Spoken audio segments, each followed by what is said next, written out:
Hello friends and welcome to another episode of Whose Fault Is It Anyway? Today we've got a 4.5k drow who said her lane was going pretty well and then she gets griefed by her top lane. And from there the game just starts to implode. The top lane's not doing anything, the mid's not doing anything, the support's not doing anything. So what can she do? Is there any hope for her to win this game? Well, I thought we could start by checking out how bad could top lane have gone. And Klinx came up to block this small camp, runs into Venomancer, and Anti-Mage blinks in. It's 2v1, Klinx doesn't have a lot of stats, so he's actually going to die here. But you know what? That's Anti-Mage with Blink level 1, so he's going to be weaker in the lane. So that is unfortunate we gave first blood, but at least went to Venomancer, not Anti-Mage. So whatever, we'll approach the lane, we'll start fresh. So since Anti-Mage started with Blink, he'll be weaker. He doesn't have his mana burn. So as long as we have right-clicking items, I see we don't have the cheap iron branches and circlets on a universal hero for free damage so we can stand and fight these heroes. You know what? It's a pub. I'm sure they'll mess up. Let's line up to both get hit by Venomous Gale. And instead of trying to pull Equilibrium back because I'm a brood mother who has a weird build, I'll just attack this full health melee creep instead of letting it get my range creep into deny range. Okay. A new kind of approach to the lane. Now, you know what? It's kind of easy to underestimate this lane, but Venomancer slow plus Anti-Mage with the mana burn and the slow once you run out of mana is actually quite powerful. So, oops, gonna step too far. They're gonna hit level 2 off of that XP advantage they have from earlier off that first blood, and they're gonna get another kill. Oh, wait, a deny. Okay. Not too bad. We deny Klinx. We're going to take some damage here. They're level 2, but look at Equilibrium. Okay, we were messing up with it a little bit earlier, but this is good. These creeps will push into us. We hold it out here. We just need like a minute of that to recover, and then we're good to go. Or maybe I can turn back around at half health without having eaten a tango. By the way, I have 560 health because I went Wraith Band first, and Klinx is still not in the lane because he's dead. I can walk back up here, level disadvantage, and oh shit, this guy still has that blink ability. That's crazy. Oh no. Okay, not the best start, but Equilibrium really is pushing into us, and Klinx blocked this camp earlier, so they won't be able to pull it back anytime soon. We can hold it here. We are behind, but we just need to hit 6 on Brood, because after that we can kind of kick Venomancer and Anti-Mage out. So rough start, boys, but we still got this. Considering we're behind and we just had to TP back to lane, we will definitely play it safe and respect the aggressive potential of Anti-Mage and Venomancer. We will continue to creep aggro back to safety. We recognize we're gonna have to give up a couple creeps here and there just because we're behind, but as long as we are getting XP overall, we'll be okay. Just kind of like, oh, maybe a little too far up here. Oh no.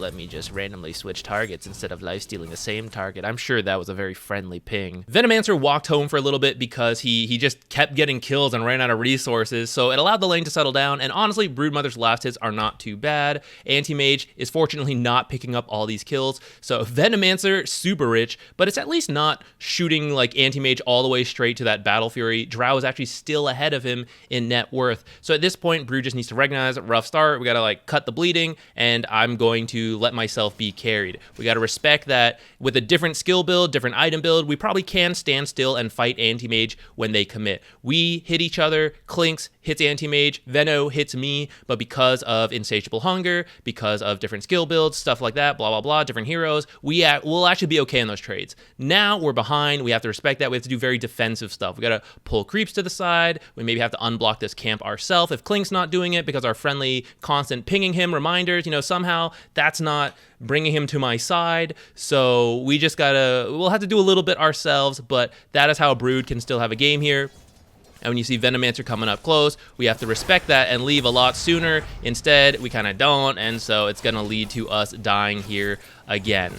It is at this point where you gotta just let yourself get carried. You can't tilt out. I'm really good at this because this is what my laning stage looks like. Brood is at least even on last hits almost, which I'm usually really behind. You just have to say like, hey, I'm having a bad start, but the other lanes look like they're going okay. I will play really safe. I'll get what I can. I won't make the game harder than it needs to be. There's still a window for me. Every hero has a different window. For Brood, it's hitting 6. It's going to be pretty behind, but we'll still try. We'll try to hit 6, try to like take this tower, try to make space for Drow and Void to like pick up, and then maybe when Void hits 6, he can come gank this lane, help me out. Right, we have a chance. We just need to let ourselves get carried. Or we can TP into the safe lane and start taking last hits from our Drow who had the potential to carry us. So, no. She's at least pretty good at last hitting, actually. Now, if you actually communicate and say, like, hey, I want a lane swap because I'm having a terrible time in my lane and I think you'll be okay in this lane, like, that's actually legitimate. You can do that. You'll see pro teams do that sometimes. But if you don't say anything, you just TP down and you start getting last hits, that's 100% a grief. There's no defending it. Broodmother is guilty. Now, Drow does try to adapt to this, and she comes top, starts laning up here, and that's really the best you can do, honestly. Like, if you lose this type of game, I wouldn't feel too bad. There's always going to be some games you play that you do get griefed, right? And it is your teammate's fault. And I haven't really, even though I said that at the very beginning of this series, I haven't really like delved into it in any of the episodes. So I thought this is a good time to say, yeah, it's not Drow's fault that she loses this game when Broodmother behaves like this.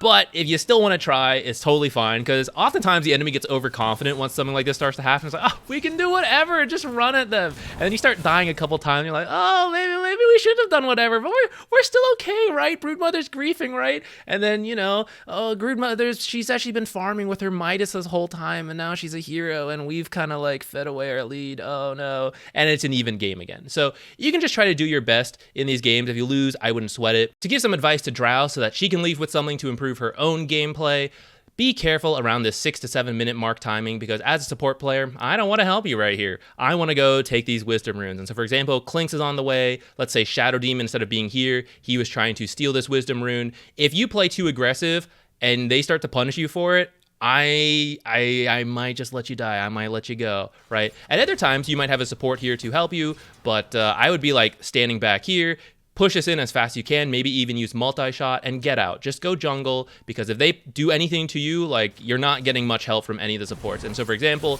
you do stay too close, Venomancer comes out, you get Venogaled, and it's at this time where if you did have supports here, maybe they help you out and they save you. But right now, like, I'm kind of here. Sorry, Drow. Like, if I'm Shadow Demon, I'm standing here, I'm watching him like, yeah, Wisdom Rune though, right? So if you're a core player, be very careful around this time period. And of course, it extends to the like 13 to 14 minute timing, all the wisdom rune spawns. If I am committed to going to get those, I don't want to do anything for you. So please play safe at that time. As you can see from the end game graphs, this is where Broodmother would have started griefing, but around 17 minutes is actually still a pretty even game. So that's why I say don't give up. You might always be able to come back, which is why I usually then look further into these games. And you mentioned the offlaner didn't really do anything. Yeah, she's a griefer. I didn't really expect her to do much. The mid didn't do anything, and the support didn't do anything. So that's where I would then go look into that claim, right? And compare it to how you're playing, because it's easy to project the fault onto others, but maybe it really is their fault, but maybe there's something you could have done. But that's when I found out that you failed to mention to me that Void Spirit disconnected from the game from about 15 minutes to 19 minutes, which is, that's where you started to lose. So I don't mean to read into this too far and put words in your mouth, but it's a fairly obvious connection to me of why the disconnected Void Spirit feels like he's not doing anything, and why the supports would feel like they're not doing anything, because who are they going to play with? The griefing Broodmother? You want the supports to follow you around as you try to farm? Are they going to micro the Void Spirit around, which is actually what they tried to do? They tried to move him around and farm and still get him XP, but is it crazy that the mid and the supports were not able to make plays when the mid hero, who was doing pretty well up to that point, disconnected? Now, if it was a rage DC, yes, that is his fault, but might just be a power outage, might be like the internet provider going down. Like, there's a lot of legitimate reasons why it happens and it sucks. But the fact that we're writing it out to be like, yeah, it's their fault. I mean, yeah, technically, but isn't it the Brood did the griefing. This guy just disconnected and like, I can't believe he didn't do anything. He wasn't in the game. And the reason I bring it up is because this is a very like straightforward example, but there are a lot more nuanced cases that are much harder to see how it connects. And a lot of times people will just be like, oh, my carry's got no farm, or like, oh, my mid hero has like no hero damage. They're bad players, it's garbage, avoid, report. But although that's true sometimes, it's not always true, and it can be easy to miss that the reason the carry's having such a bad game is because the support griefed them, and then the enemy played well, and then every time they were trying to farm, the mid hero rotated to that lane, and then the carry had to go somewhere else. And so then it's not really the carry's fault, it's like other things in the game that happened. And it's not easy to see that all the time, and that's not what I'm saying, but it's important to try to see that stuff because it helps us understand in non-griefed games, like what is happening, what's the state of the game, how do we improve, how are we impacting other players. And so if we're not seeing the very obvious connection between not being in the game for 4 minutes and not having much impact, then I'm worried that some of the more nuanced situations will also be missed, and so that's why I'm bringing it up. Again, I don't mean to put words in your mouth, so guys, before you're all typing, oh, this drough's so bad, right? Like, maybe that's just me reading way too much into it, and, let's not think about it, but I think the point stands. Consider how the game connects. Sometimes it will be obvious with griefers and disconnects, but other times it's a lot harder to see. So before you just start blaming people, which will in no way make them improve at all, maybe consider, hey, did I lead to that person having a bad game? What are things I did that impacted them? Am I missing that connection? And if you need help finding those nuanced connections, that's pretty much what this series is for. So feel free to leave a comment with the information you see on the screen, and you might get picked for another episode. Or maybe check out the playlist. This is now the 20th episode, so there's now a catalog, some older patches, but it's all still relevant of drawing those connections, which might help you, develop that sense. Thank you for watching. I will see you in another episode.